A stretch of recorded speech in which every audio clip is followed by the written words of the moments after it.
how you can efficiently write your white paper and why it is still needed in today's age where everyone is just working on the LLMs and you can get as much information from an LLM.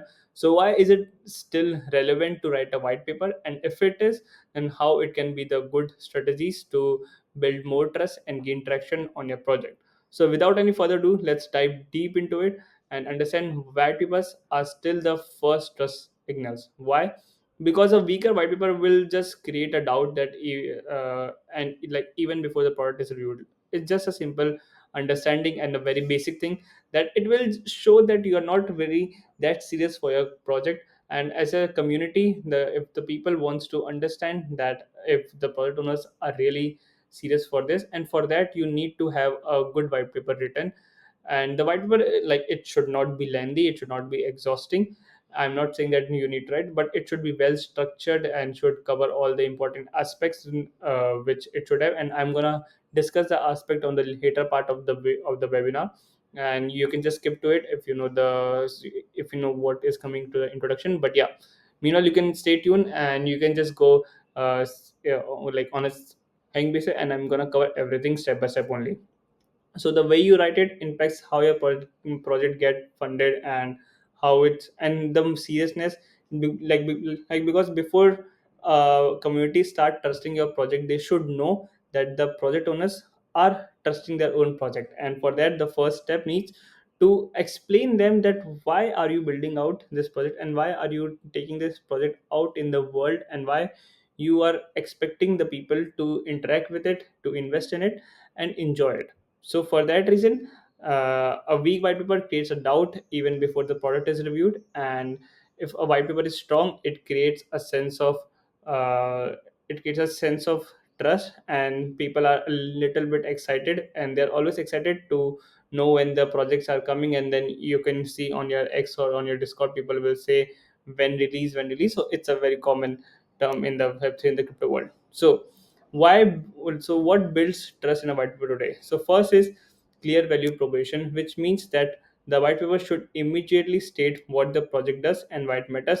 Do not focus on creating a very big lores, like you might have seen that like lores are still valid for the projects who doesn't have really a good background. If it is a meme coin, then you need to create some lore. But if your project have some backing of technicality, then it should go directly to what the project is doing, where it is positioned, and why it matters. And then comes the structured narrative, which means that the logical flow could be first define your problem, then come the solution, and then say how your token is expecting the impact and is fitting in the needs. So this is the proper structured logical flow. And then comes a transparent tone, which means that avoid exaggeration that it is the best decentralized finance unless it is. And like you are there to build up the Web3 space, you are fixing there and that. Like avoid exaggeration and keep the information very clear, very professional, very honest, because people won't really be excited if they see that it is a very exaggerated tone. It can just do bad for you rather than doing good on your terms. So, and the last part is a readable format, to use clear headings, concise paragraphs, and visual aids to enhance the understanding of the project. So, five white paper strategies to build trust and gain traction. And without any that, we'll just dive into the first one, which is start with a real problem, which means that establish relevance, avoid generic claims, and support context. What I mean by establishing relevance is that open the white paper by identifying a clear and current market problem. Do not open it by saying that the like you need to ensure that the problem that you are stating is unique. If it is not unique, then the solution should be unique. If the problem already exists, like for example, we still have a problem of multi-chain portfolio, and it is a very common problem, and people have been making some advancements every now and then to make the user experience easier. So it is not a unique problem, but every time you see there is a unique solution to it. And what your white paper should do is that on the very first 2 and 3 lines, it should explain what your white paper is what your project is going to be, and what the user should expect out of the white paper when they are going to read the white paper coming forth. And then you should avoid the generic claims, like I just said earlier, that avoid the claims such as broad statement like fixing the Web3 or revolutioning the finance and reduce the credibility. And the third is the support with context, like you show the real pain points, gap in existing solutions or data from the target industry. Like if it is not a solution, if it is not a problem, then just show that like there can be things which is not really a problem, but it needs some updates. So basically for that you need to show from the data like how can it be done and what steps that your project is doing to fix those things. So to give you an example, a weak example could be when we write we aim to revolutionize the Web3 with groundbreaking technology. So what it is doing, it's very generic. It's not really giving anything according to your project. You're not really able to understand what it is doing. And if I pick up this sentence and if I put it on to some another project, it is going to be valid for that project as well, and it is giving nothing unique to your project. So instead of that, if it is a like the strong example of this could be an NFT project lacks sustainable revenue streams. So basically this platform introduces a utility driven model focus on recurring yield through asset lending. So if you see, both of these are doing the same thing, but the strong example what we have written here explains more deeply about the project. So in this way the users and the investors and all the stakeholders are connecting more and more to your project. Now comes the second strategy, which is present the solution with clarity, which means that the solution should be understandable at a glance, because it happens that most readers are just going to look at the few lines because there are lots and lots of projects churning out every week. And people are not really much into reading everything. They just need to read a few lines and then they will be deciding that whether they want to be interacting in this project or not. And that's why I said that it should be understandable at a glance. Highlight the keywords, make sure that you're using the correct set of keywords, and so that when you are going through the upper scan, like I think so on a average, if I go and open a project, I would only spend around 15 to 40 seconds on the project. And if I think that the project is valuable to me, I'll just start diving deeply after that. Otherwise I'll just skip it, and it happens in the most of the cases. So you need to make sure that your first impression is the best impression, because that impression is going to lead more engagement to your project itself. Then comes the second point, which is the technical and non-technical readers must be able to follow. We have seen a lot of times that the people tend to include really technical terms, that this project is doing that and that and that, and it just demotivates the people who are non-technical, and they are trying to understand it but they are not able to understand, and it just gives them an impact that that product is not made for them. So instead, have a sense of maturity and make sure that all the technical and non-technical things are separated.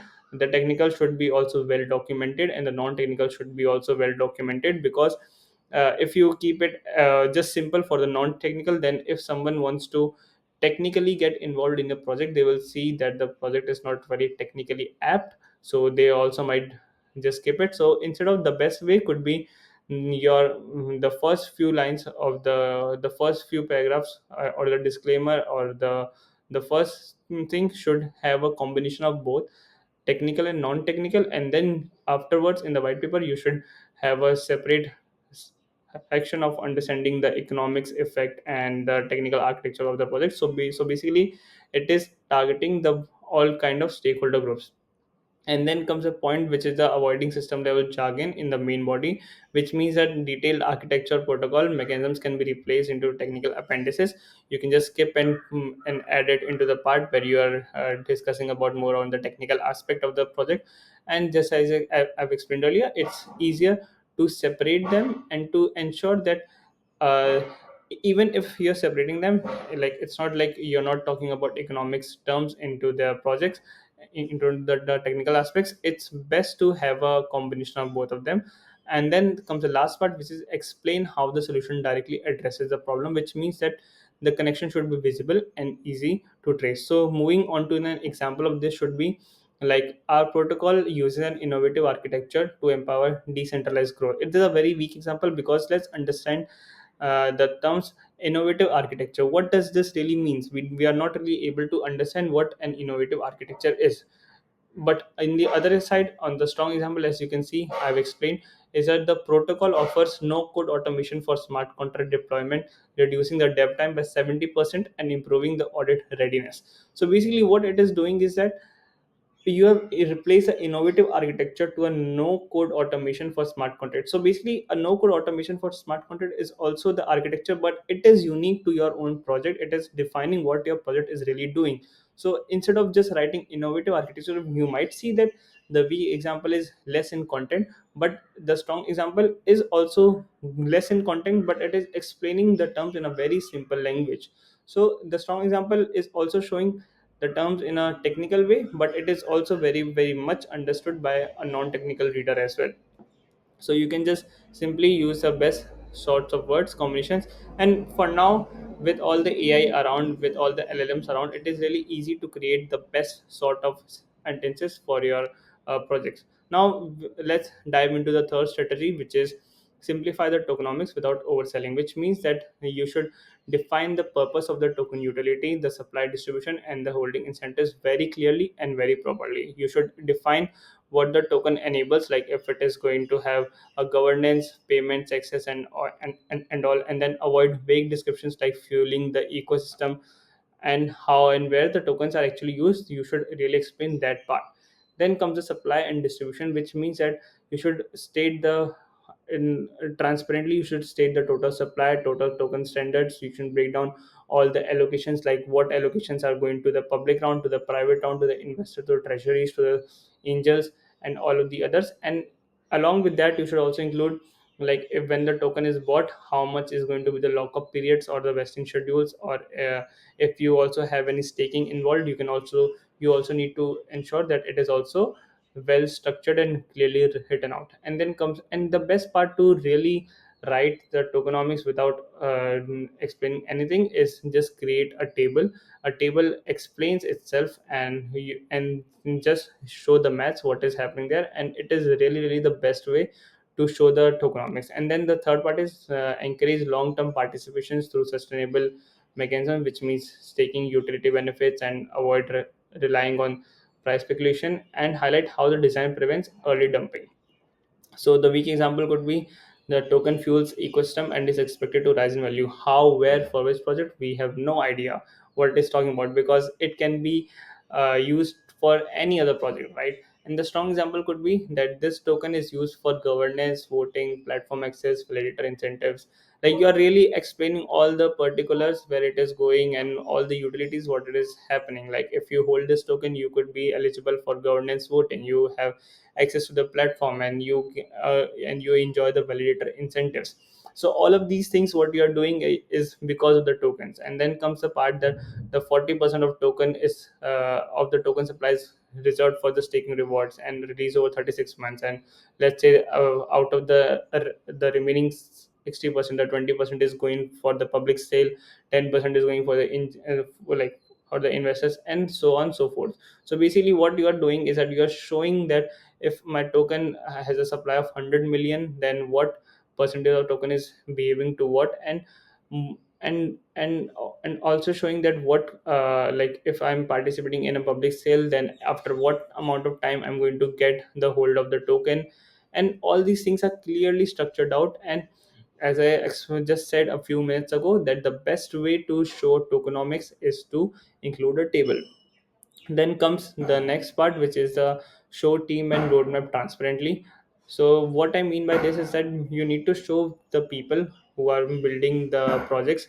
For that, you need to show their team profiles, and the team profiles include full names, roles, bios, and relevant experiences, because people need to understand that this is not just another scam happening into the ecosystem. And if anonymity is required, explain the reason and provide verifiable credentials, and make sure to include also the social media or any links which gives back to to their presence on the digital space. And also the advisors, like list any known advisor with the background, and also give the roadmap milestones which shows the key development with the stages and realistic timelines.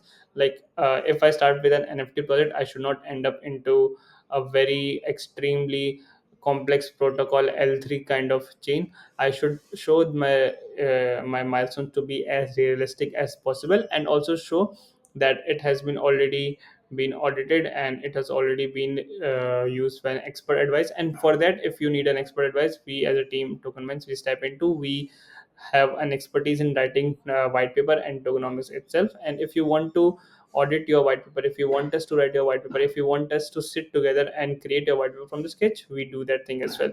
Now, the last part is the delivery confidence, which indicates the progress hitters completed in development and upcoming part.